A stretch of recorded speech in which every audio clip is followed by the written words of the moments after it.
Assalamualaikum teman-teman. Mengapa saya sarankan Anda tidak mengembalikan motor atau mobil yang gagal kredit? Saya menyarankan kepada Anda untuk tidak mengembalikannya ke leasing. Alasannya apa? Begini rekan-rekan. Di pasal 34 Undang-Undang Fidusia bunyinya begini ya. Ayat 1-nya. Dalam hal hasil eksekusi melebihi nilai penjaminan, penerima fidusia wajib mengembalikan kelebihan tersebut kepada pemberi fidusia. Artinya apa? Kalau misalnya motor kita dilelang sama leasing, kalau ada sisanya, wajib dikembalikan kepada nasabah tadi, konsumen. Ya, ayat 2-nya. Apabila hasil eksekusi tidak mencukupi untuk pelunasan hutang, debitur tetap bertanggung jawab atas utang yang belum terbayar. Artinya apa?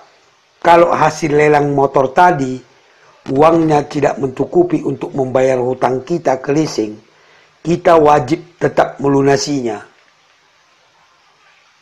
Itu menurut pasal 34 Undang-Undang Fidusia. Jadi, kalau kita misalnya tidak sanggup membayar motor kita lagi, kita kembalikan itu motor ke leasing dengan harapan hutang kita lunas tentunya ya. Maka leasing akan menjual motor itu untuk membayar hutang kita, sisa hutang kita. Ya. Nah, kalau misalnya motor kita tadi dijual cukup untuk membayar hutang kita, maka selesailah permasalahannya. Tapi kalau motor kita tadi dijual uangnya tidak cukup membayar hutang kita atau sisa hutang kita di leasing, maka sisanya itu wajib kita tetap bayar. Ya. Contoh, misalnya nih rekan-rekan, kita beli motor harga 10 juta. Ya. Lalu kita leasingkan. Nah, karena kita leasingkan kan jadi ada bunganya. Jadi jumlah total hutang kita ke leasing menjadi 15 juta kalau 5 juta bunganya ya kan. Nah, lalu kita menyicil selama 15 kali 1 juta sebulan. Nah, setelah berjalan 5 bulan berarti kita sudah bayar 5 juta kan. Nah, sisa hutang kita kan 10 juta di leasing rekan-rekan. Nah, lalu kita nggak mampu bayar, kita kembalikan ke leasing. Leasing akan menjual motor itu. Misalnya motor itu laku 7 juta. Ya kan? Berarti kalau dibayarkan untuk hutang kita yang 10 juta tadi, berarti kan kita masih punya hutang 3 juta ke leasing rekan-rekan. Itu wajib kita kembalikan. Nah, ada leasing yang menagih tetap, ada yang membiarkannya. Ya rekan-rekan. Namun meskipun leasing membiarkannya, kita akan tetap berhutang ke leasing itu. Makanya kita di blacklist di BI karena dianggap cacat. Karena kita masih punya hutang 3 juta. Itulah alasannya mengapa saya katakan jangan buru-buru dikembalikan ke leasing. Perhitungkan dulu, ya kan? Kalau memang perhitungannya kita masih rugi ketika mengembalikan, lebih baik dioper kredit, atau lebih baik dibuat kredit baru, diulang dia kreditnya, dihitung lagi dengan perhitungan baru.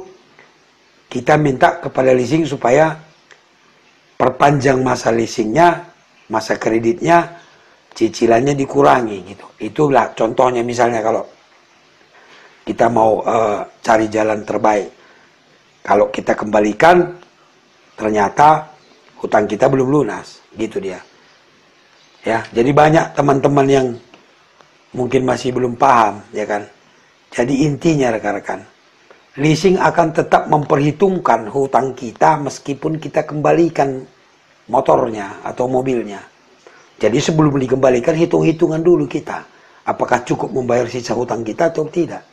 Kalau cukup ya nggak apa-apa dikembalikan. Tapi kalau tidak kan rugi kita nanti. Di blacklist di BI atau ada juga leasing yang tetap menagih. Ya kan? Paham ya rekan-rekan ya? Nah, itu buat pertimbangan kita, rekan-rekan. Jadi jangan buru-buru dia memang dikembalikan langsung ke leasing, hitung dulu dia.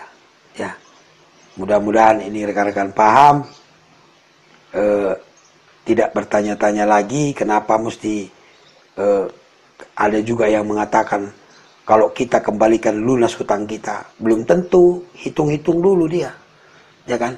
Tapi seperti saya katakan tadi, ada leasing yang tidak mau mengejar sisa hutang kita, tapi kita dicatat di BI, jadi catat. Ada juga yang tetap mengejar jadi ya itulah rekan-rekan. Jadi saya tetap menyarankan kalau kita gagal kredit, jangan buru-buru dikembalikan. Dihitung-hitung dulu untung ruginya. Ya rekan-rekan, kalau masalah penarikan, debt collector dan lain sebagainya, sudah banyak saya buat videonya. Teman-teman bisa cek di Elang Maut channel. Tetap semangat, tetap tonton channel Bang Benny supaya kita terhindar dari kesewenang-wenangan. Assalamualaikum.